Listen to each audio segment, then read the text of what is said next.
अस्सलाम वालेकुम।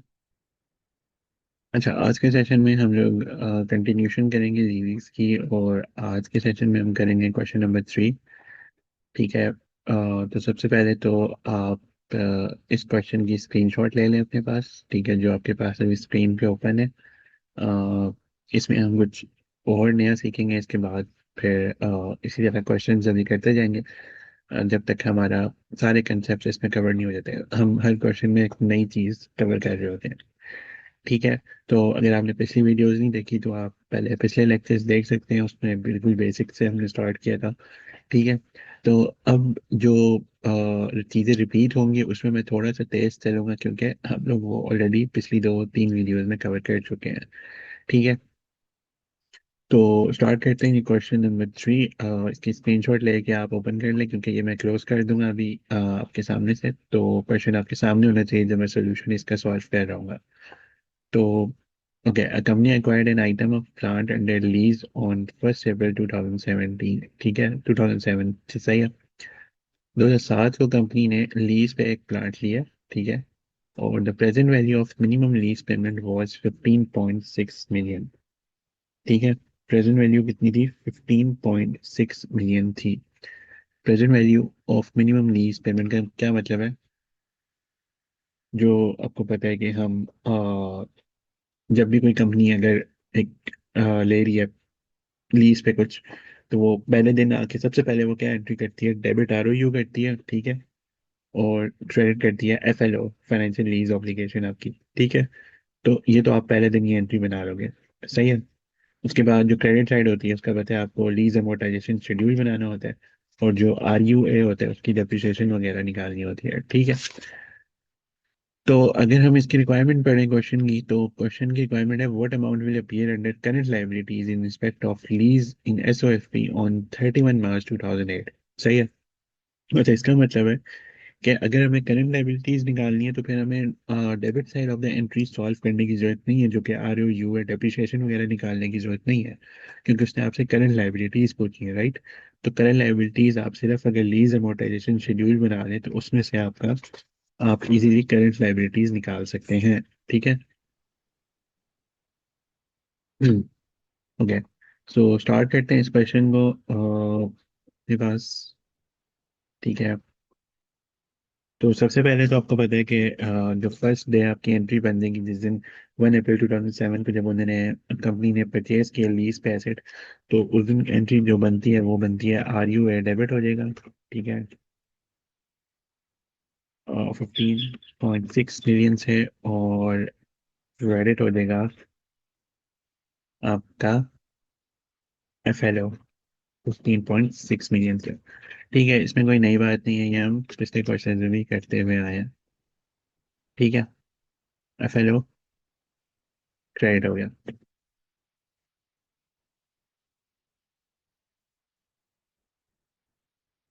अच्छा, उसके बाद हमारे पास है हमने क्रेडिट साइड को सॉल्व करना है, क्योंकि हमें करंट लाइबिलिटीज निकालनी है।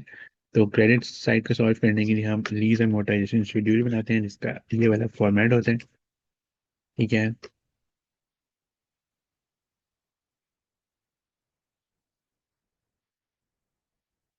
एंड पे आ जाते हैं बैलेंस FLO। सही हो गया। अच्छा, ये हमारा होता है लीज अमोर्टाइजेशन शेड्यूल। सही है। तो अब सबसे पहले हमारा स्टार्ट कहाँ से हो रहा है? अगर आप क्वेश्चन में देखें तो 1 अप्रैल 2007 को अ, हमारा एसेट परचेज वो कंपनी कर रही थी। ठीक है। तो 1 अप्रैल 2007 से हमारा ये क्वेश्चन स्टार्ट होगा। ठीक है।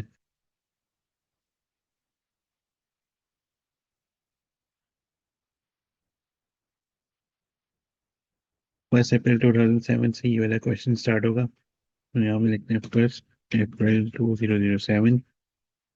ठीक है। और और जो आपका ईयर एंड हो रहा है वो होता है, अगर 1 अप्रैल 2007 को ईयर स्टार्ट होता है तो ईयर एंड कब होगा आपका? सबसे पहला 31 दिसंबर 2008 को होगा। ठीक है। तो 1 अप्रैल 2007 को हमने कोई रेंटल पे नहीं किया, क्योंकि क्वेश्चन में, अगर आप क्वेश्चन में देखें आपके सामने है, जिसको स्क्रीनशॉट लेके रखा हुआ है, मैं आपको फिर भी दिखा देता हूँ यहाँ पे, कि यहाँ पे जो है वो अ, यहाँ पे जो है वो क्वेश्चन में लिखा हुआ है कि पहली जो एनुअली पेएबल है इन एरियज। इन एरियज का मतलब है कि ईयर के लास्ट डे पे पेएबल होता है। ठीक है। 31 मार्च को पेएबल होगी पहली इंस्टॉलमेंट जो आप पे कर रहे हो। ठीक है, मतलब फर्स्ट अप्रैल को नहीं पेएबल होगी।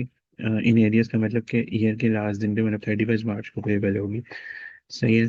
तो इसका मतलब 1 अप्रैल 2007 को तो ना हमने रेंटल पे किया, क्योंकि रेंटल पे हो रहा है एरियज में, वो हो रहा है 31 मार्च 2008 को। ठीक है। तो इसका मतलब सब कुछ यहाँ पे जीरो होगा, और बैलेंस जो 1 अप्रैल को जो आपकी लाइबिलिटी है, ओरिजिनल लाइबिलिटी है, वो आप यहाँ पे लिख लोगे, जो कि 15.6 मिलियन की थी। FLO 15.6 का था, राइट। ठीक है। उसके बाद पहला साल एंड हुआ 31 मार्च 2008। पहले साल आपका एंड हुआ, और आपने पहला रेंटल ऑब्वियसली इसमें पे किया। अब क्वेश्चन आपके सामने ओपन है, तो मैं बार बार आपके सामने क्वेश्चन नहीं लेके आ रहा। ठीक है। तो 31 मार्च 2008 को पहला रेंटल आप पे कर रहे हो according to the question 6 million का। ठीक है। और उसके बाद इस पे इंटरेस्ट चार्ज होगा। ठीक है। इंटरेस्ट कैसे निकालते हैं? इंटरेस्ट क्वेश्चन में आपको 8% गिवन है, तो 15.6 का जो आपकी लाइबिलिटी होती है उसका आप इंटरेस्ट लेते हो। ठीक है। पिछले क्वेश्चन में भी हम वैसे ही करते आए हैं, और क्यों करते हैं वो सब मैं एक्सप्लेन कर चुका हूँ। ठीक है, पिछले क्लासेस में। तो अगर कोई भी आपको क्लैरिटी नहीं है तो आप पहले पिछली क्लासेस को वॉच करें, उसके बाद आप इसमें आए। सही है। तो हम 15.6 पे 8% ले लेते हैं, तो यहाँ देते हैं 1.248 का इंटरेस्ट। ठीक है। और डिक्रीज इन FLO निकाल लेंगे।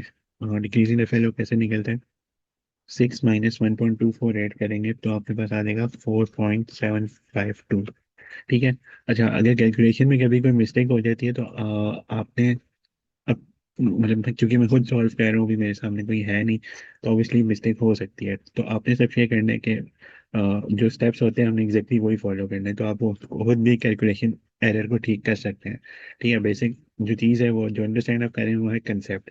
ठीक है। तो कंसेप्ट ये, रेंटल्स में से इंटरेस्ट माइनस किया, डिक्रीज इन FLO आ गया। ठीक। अच्छा। अब बैलेंस लाइबिलिटी, जो टोटल लाइबिलिटी थी उसमें से अगर इतनी डिक्रीज हो गई लाइबिलिटी, तो पीछे रह कितनी गई? ऑब्वियसली 15.6 में से माइनस कर देंगे 4.752, तो यह आ जाएगा 10.848 की आपकी लाइबिलिटी रह गई है 31 दिसंबर 2008 को। ठीक है। अच्छा, उसके बाद अब उन्होंने क्वेश्चन में आपको कहा था कि करंट लाइबिलिटीज निकालनी है 31 मार्च 2008 को। ठीक है। तो अब एक चीज़ याद रखें, जब भी आप अगर फॉर एग्जांपल उन्होंने 31 मार्च 2008 की क्योंकि करंट लाइबिलिटी बोला है ना, तो आपने क्वेश्चन को एक साल ज़्यादा के लिए सॉल्व करना है। ठीक है। हमेशा रूल याद रखें, क्वेश्चन में जो भी आपसे पूछा हो उससे एक साल ज़्यादा आपने सॉल्व करना है। क्वेश्चन में आपसे 31 मार्च 2008 की लाइबिलिटी मांगी हुई थी, तो आपने क्वेश्चन को 31 मार्च 2009 तक सॉल्व करना है। ठीक है। तो इसलिए हम एक और साल के लिए सॉल्व करेंगे यहाँ पे। ये रूल को याद रखना है आपने। सही है। हर बार ऐसे ही सॉल्व करेंगे। तो 6 मिलियन के ऊपर अब आप रेंटल्स पे करोगे नेक्स्ट ईयर दोबारा से, और फिर आप यहाँ पे इंटरेस्ट की अमाउंट ले लोगे 10.848 के ऊपर 0.8%। ठीक है। ये आ जाएगा 86784। डिक्रीज इन FLO कितना आ जाएगा आपका? 6 - दिस। फिर इसको वैसे लिख लेते हैं, डिक्रीज इन FLO आपका आ जाएगा 6 - दिस। डिक्रीज इन FLO आ जाएगा 5.13216। और जो आपका बैलेंस FLO आ जाएगा यहाँ पे, वो आ जाएगा 10.848 में से माइनस कर देंगे दिस, तो यहाँ पे आ गया 5.71584। सही है। तो अब हमें मजीद आगे क्वेश्चन सॉल्व करने की इसलिए जरूरत नहीं है, क्योंकि हमने करंट लाइबिलिटीज निकालनी थी 31 मार्च 2008 की। ठीक है। तो अगर हम 31 मार्च 2008 की टोटल लाइबिलिटीज देखें, तो ये टोटल होता है ना, ये आपको पता है, ये वाला टोटल होता है 10.848 टोटल लाइबिलिटीज होती हैं। ठीक है। तो इसमें से जो करंट लाइबिलिटीज है वो वाली होती हैं जो एक साल के अंदर पे हो गई है, मतलब ये वाली। ठीक है, ये करंट लाइबिलिटीज है आपको। और जो अभी भी बाकी हैं अगले साल, वो होती है नॉन करंट लाइबिलिटीज। मतलब अगर 31 मार्च 2008 के ऊपर खड़े होके देखें, ठीक है, यहाँ पे हम खड़े हुए हैं 2008, 31 मार्च, ठीक है। उसके अंदर अंदर एक साल के अंदर अंदर कौन सी लाइबिलिटीज पे हो रही है? ये वाली। ठीक है, 31 मार्च 2009 को ये वाली पे हो गई है। जो पीछे रह गई हैं अभी भी बैलेंस एफ एल ओ 31 मार्च 2009 को, वो ये वाली है। तो ये आपके 2000, अगर आप 31 मार्च 2008 को खड़े होकर देखें तो ये वाली आपकी नॉन करंट लाइबिलिटीज है और ये करंट लाइबिलिटीज है। ठीक है, तो क्वेश्चन में आपसे ये वाला पूछा हुआ है, तो ये आपका आंसर है। Current liabilities 5.13216। ठीक है, तो ये आ जाएगा यहाँ पे 5.13216। ये आपका आंसर है। तो ये इस वक्त ये आपको क्लियर है। तो ये तो नेक्स्ट क्वेश्चन के ऊपर मूव करते हैं। ठीक है, एक और क्वेश्चन सॉल्व करते हैं इसी सेशन के अंदर। उसमें एक नई चीज आएगी आपके पास।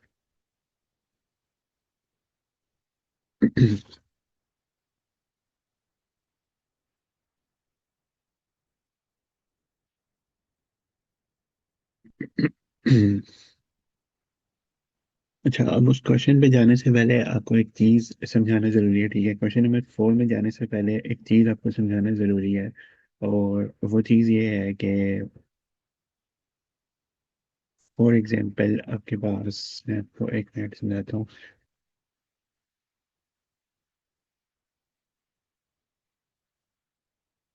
अच्छा, फॉर एग्जांपल आपके पास यहाँ पे है, ये हम टाइमलाइन बना देते हैं यहाँ पे। ठीक है, ये है आपका ईयर 0।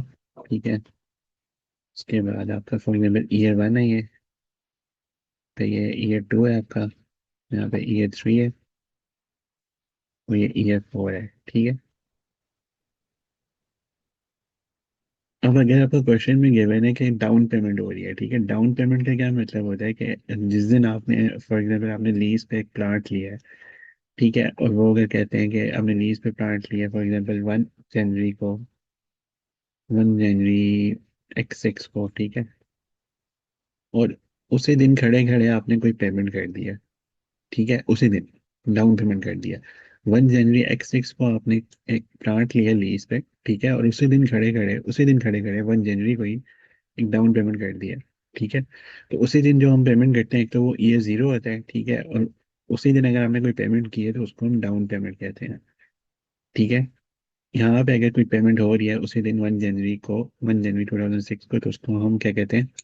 डाउन पेमेंट कहते हैं। और डाउन पेमेंट से आपकी जो टोटल लाइबिलिटी होती है वो डिक्रीज हो जाती है। ठीक है, ये भी हम क्वेश्चन करेंगे तो आपको उससे समझ आ जाएगा कि मैं क्या कहना चाह रहा हूँ। कि फॉर एग्जांपल अगर आप, और बल्कि let's see from the question, ठीक है, क्वेश्चन से ही क्लैरिटी आपको मिल जाएगी। ठीक है, तो let's move to the question now. और क्वेश्चन को देखते हैं, क्वेश्चन नंबर 4। मैं आपके सामने क्वेश्चन लेके आ रहा हूँ, इसकी स्क्रीनशॉट ले लें ताकि मैं क्वेश्चन को आपके सामने से रिमूव कर दूँ। अच्छा, तो ये है आपके सामने क्वेश्चन नंबर 4। ठीक है, क्वेश्चन 4 में वो क्या कह रहे हैं आपको? क्वेश्चन 4 में ये है डाउन पेमेंट्स वाला केस। ठीक है, क्वेश्चन 4 में वो आपको कह रहे हो, on 1 October 2003 fresco acquired an item of plant under 5 year lease agreement. ठीक है, 1 अक्टूबर को 5 ईयर लीज एग्रीमेंट का उसने प्लांट खरीदा। ठीक है, 5 ईयर लीज एग्रीमेंट के ऊपर। सही है। अच्छा। अच्छा, अब इसमें तो आगे वो कह रहे हैं the initial measurement of liability including the initial deposit was 25 million. ठीक है, the agreement had an implicit finance cost 10% per annum. सही है, मतलब कि इंटरेस्ट रेट जो है वो 10% है। सही है, and required an immediate deposit of 2 million. सही है, an annual rental of 6 million paid on 30 September each year for 5 years. अच्छा, अब इसमें जो नई बात है वो ये है कि आपके पास इसमें एनुअल रेंटल्स तो वो हम देते हैं 6 मिलियन, वो दिए हुए हैं। ठीक है, तो इसमें कोई नई बात नहीं है। वो कह रहे हैं कि 6 मिलियन एवरी ईयर पे करेंगे फॉर 5 ईयर्स, क्योंकि लीज आपकी 5 ईयर्स की थी। ठीक है, जो नई बात है वो क्या है? वो ये है कि यहाँ पे लिखा हुआ है कि वो and required an immediate deposit of 2 million. Immediate क्या मतलब कि आपने अगर प्लांट खरीदा है 1 अक्टूबर 2003 को, तो उसी दिन खड़े खड़े आपने एक इमीडिएट डिपॉजिट करने हैं 2 मिलियन का, ठीक है। और इस इमीडिएट डिपॉजिट उसी दिन खड़े खड़े जो करते हैं, उसको हम क्या कहते हैं, जो भी हमने थोड़ी देर पहले देखा था, उसको हम कहते हैं डाउन पेमेंट, ठीक है। और इस डाउन पेमेंट से आपकी जो असल लाइबिलिटी है उसको क्या होगा, वो डिक्रीज हो जाएगी, ठीक है। तो अब मुझे आप बताएं, सबसे पहले हम क्या करेंगे इस क्वेश्चन में। सबसे पहले ऑब्वियसली जिस दिन हम कोई भी चीज़ प्लांट ले रहे हैं, लीज पे ले रहे हैं, तो सबसे पहले तो हम उसी दिन एक एंट्री कर देते हैं, डेबिट ROU और क्रेडिट FLO, ठीक है। वो कितनी अमाउंट से होगा, वो होगा जो यहाँ पे आपको दी हुई है, the initial measurement of liability including initial deposit, मतलब इस 25 मिलियन में वो इनिशियल डिपॉजिट शामिल है, वो कह रहे हैं, ठीक है। तो हमारी टोटल लाइबिलिटी इतनी है, जिसमें से 2 मिलियन उसने खड़े खड़े उस दिन पे कर दिया, ठीक है। तो इस 25 में वो दो भी शामिल है जो हमने डाउन पेमेंट की है, ठीक है। वर्डिंग बहुत इंपॉर्टेंट है यहाँ पे। तो अब आप क्या करेंगे, क्वेश्चन की स्क्रीनशॉट ले लें और मैं इसको हटा रहा हूँ, इसको सॉल्व करना स्टार्ट करते हैं। तो सबसे पहले तो उस दिन आपकी जो एंट्री करोगे आप ऑब्वियसली वो करोगे ROU डेबिट 25,000, जो हम हमेशा करते हैं, और क्रेडिट कर लेंगे FLO 25,000, ठीक हो गया। अच्छा, अब वो क्वेश्चन में कह रहा है, क्वेश्चन आपके सामने ओपन होना चाहिए। क्वेश्चन में वो कह रहा था कि उसी दिन खड़े खड़े हम एक डाउन पेमेंट कर देंगे, मतलब ये जीरो पे एक इनिशियल डिपॉजिट दे देंगे इमीडिएटली। तो उस डाउन पेमेंट से क्या होता है, मैंने कहा था आपकी जो ओरिजिनल लाइबिलिटी होती है वो डिक्रीज हो जाती है, ठीक है। तो होगा क्या, जब आप एक इनिशियल डिपॉजिट दे रहे हो तो कैश क्रेडिट हो जाएगा उसी दिन खड़े खड़े, ठीक है। ये उसी दिन की एंट्री है, 1 जनवरी, सॉरी डेट क्या थी, 1 अक्टूबर 2003, ठीक है। उसी दिन खड़े खड़े की ये भी एंट्री है कि आपने इनिशियल डिपॉजिट दिया तो कैश क्रेडिट हो गया, और लाइबिलिटी आपकी जो ओरिजिनल है वो डिक्रीज हो जाएगी। तो जब लाइबिलिटी डिक्रीज होती है तो उसको हम डेबिट करते हैं, तो FL और डेबिट हो जाएगा 2,000 से। तो ये जी आपकी एंट्री बनेगी पहले दिन में, ठीक है। पहले दिन मतलब 1 अक्टूबर को, 1 अक्टूबर 2003 को ये वाली आपकी एंट्री बनेगी, सही हो गया। और क्योंकि ये जो 2,000 के हमने डाउन पेमेंट किए, तो इसमें कोई इंटरेस्ट का एलिमेंट शामिल नहीं है, इंटरेस्ट होता है वक्त का पैसा, ठीक है। ये तो आपने उसी दिन खड़े खड़े पेमेंट कर दिया, तो इसमें कोई इंटरेस्ट का एलिमेंट नहीं आएगा, ठीक है। इंटरेस्ट होता है, आता है जब आप, फॉर एग्जाम्पल अगर आप 1 जनवरी से स्टार्ट कर रहे हो, आपने 1 जनवरी को लीज पे कुछ लिया, उसकी आप पहली पेमेंट 31 दिसंबर को कर रहे हो, तो वो जो वक्त का पैसा है, एक साल गुजर गया, टाइम वैल्यू ऑफ मनी है, वो होता है इंटरेस्ट, ठीक है। तो अगर आपने उसी दिन खड़े खड़े कोई पेमेंट कर दी है, तो वक्त वक्त तो गुजरा ही नहीं था, तो इंटरेस्ट किस बात का, ठीक है। तो इंटरेस्ट का एलिमेंट इसमें शामिल नहीं है, ठीक है। तो एनीवेज एंट्री क्या बनेगी पहले दिन की, ROU डेबिट, FLO क्रेडिट, और जो हमने इनिशियल डिपॉजिट किया है, जो हमने डाउन पेमेंट किया है, उससे कैश क्रेडिट और लाइबिलिटी डिक्रीज हो जाएगी सेम दिन खड़े खड़े, तो FLO डेबिट हो जाएगा 2,000 से, ठीक है।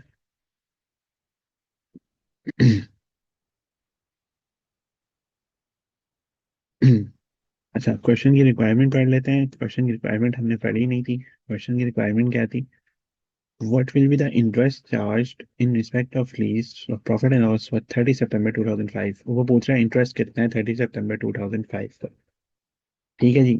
इंटरेस्ट कितना है 30 सितंबर 2005 का। तो ऑब्वियसली हमें लीज अमोर्टाइजेशन शेड्यूल बनाना पड़ेगा, ठीक है, उसी से हम इंटरेस्ट निकाल सकते हैं। तो इसका मतलब है कि हमें debit side of the entry, जो ROU की डेप्रिसिएशन वगैरह निकालते हैं, वो हमें निकालने की जरूरत नहीं है, क्योंकि हमें इंटरेस्ट कैलकुलेट करना है। तो वो हमारी जो क्रेडिट साइड ऑफ एंट्री है, लीज अमोर्टाइजेशन शेड्यूल बना के उससे भी इंटरेस्ट निकल आएगा, ठीक है। तो हमें ROU पे टाइम ज़ाया करने की जरूरत नहीं है। तो यहाँ पे हम बना लेते हैं if same format lease amortisation schedule का, ठीक है। स्टार्ट कहाँ से हो रहा था, 1 अक्टूबर 2003 से, ठीक है। 1 अक्टूबर 2003 को आपने कोई रेंटल पे किया। अब पहले हम उसी तरह देखते हैं, ठीक है। 1 अक्टूबर को हमने कोई रेंटल पे नहीं किया, हमने डाउन पेमेंट की है, ठीक है। तो यहाँ पे हम कुछ नहीं लिखते हैं फिलहाल के लिए। यहाँ पे हम उसी तरह जैसा क्वेश्चन स्टार्ट करते हैं कि पहले दिन नॉर्मल हमारी जो बैलेंस FLO है वो कितना है, 25,000, ठीक है। और फिर एक बार दोबारा से 1 अक्टूबर 2003 लिखते हैं, क्योंकि उस दिन हमने डाउन पेमेंट की थी। कितने की डाउन पेमेंट की थी, 2,000 की, ठीक है। तो वो यहाँ लिख देंगे। और इंटरेस्ट यहाँ पे जीरो होगा, क्यों, क्योंकि मैंने अभी समझाया था आपको कि जो 2,000 है और डाउन पेमेंट का कोई इंटरेस्ट नहीं होता, क्योंकि वो सेम दिन खड़े खड़े उसी दिन आपने पैसे दे दिए जिस दिन आपने वो लीज पे लिया है। तो वक्त तो गुजरा ही नहीं है, इंटरेस्ट तो चार्ज होता है वक्त ही होता है, मतलब जो टाइम वैल्यू ऑफ मनी होती है, ठीक है। तो अगर उसी दिन आप पैसे दे रहे हो तो उस पर इंटरेस्ट चार्ज नहीं होगा। सही है, तो इसलिए इंटरेस्ट जीरो है, डाउन पेमेंट पे कोई इंटरेस्ट नहीं होता। ठीक है। तो डिक्रीज इन एफएलओ कितना आ जाएगा, 2000 में से जीरो निकालें तो 2000। और आपकी जो बैलेंस एफएलओ कितना रह जाएगा, टोटल लायबिलिटी 25 थी, उसमें से 2000 डिक्रीज हो गई तो 23,000 की रह गई। ठीक है यहाँ तक। अच्छा, उसके बाद पहला साल हमारा एंड होता है, अगर 1 अक्टूबर 2003 को शुरू हुआ था तो एंड कब होगा, 30 सितंबर को। ठीक है। और उस दिन भी आपने 2000 का रेंटल अगेन भी पे किया होगा, सॉरी 2000 का नहीं। रेंटल हम क्वेश्चन में अगर आप देखें तो 6 मिलियन रेंटल पर ईयर पे कर रहे हैं, ठीक है। तो ये तो डाउन पेमेंट थी ना, ठीक है। और पहला रेंटल अब आप पे कर रहे हो 30 सितंबर को 6,000 का। ठीक है। और इस पे इंटरेस्ट कितना होगा, इंटरेस्ट रेट जो क्वेश्चन में गिवन है वो कितने, 10% है। तो 23,000 का आप 10% ले लो, इंटरेस्ट आता है इसके ऊपर। ठीक है। जीरो, यहाँ पे इंटरेस्ट आ गया। और डिक्रीज इन एफ निकाल लो। सही है। और बैलेंस एफ आपका कितना आ जाएगा यहाँ पे, इसमें से माइनस कर दो दिस। डन। उसके बाद लास्ट एक और साल के लिए सॉल्व करना है हमने, सितंबर 2005। अगेन 6,000 रेंटल आपने पे किए होंगे, ठीक है। उस पर इंटरेस्ट आ जाएगा, 10% का इंटरेस्ट आ गया 19,300 के ऊपर, तो 1930 बन गया।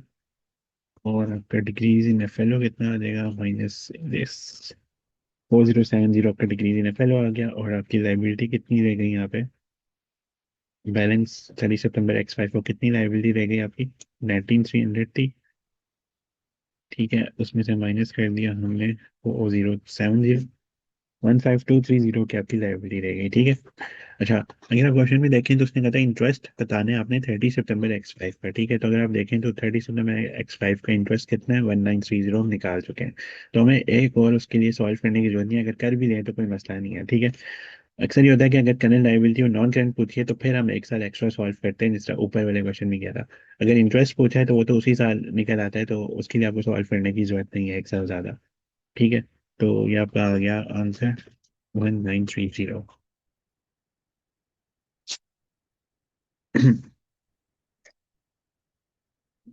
तो आई होप आपको ये क्लियर होगा, ठीक है। और अगर कोई भी आपको इश्यूज आए, कुछ भी हो, तो feel free to reach me out on my WhatsApp number. ठीक है।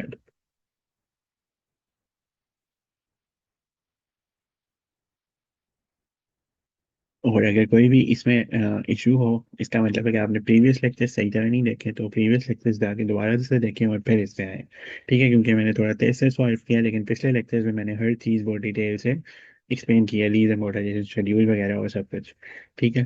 तो thank you so much for watching, I hope it was useful.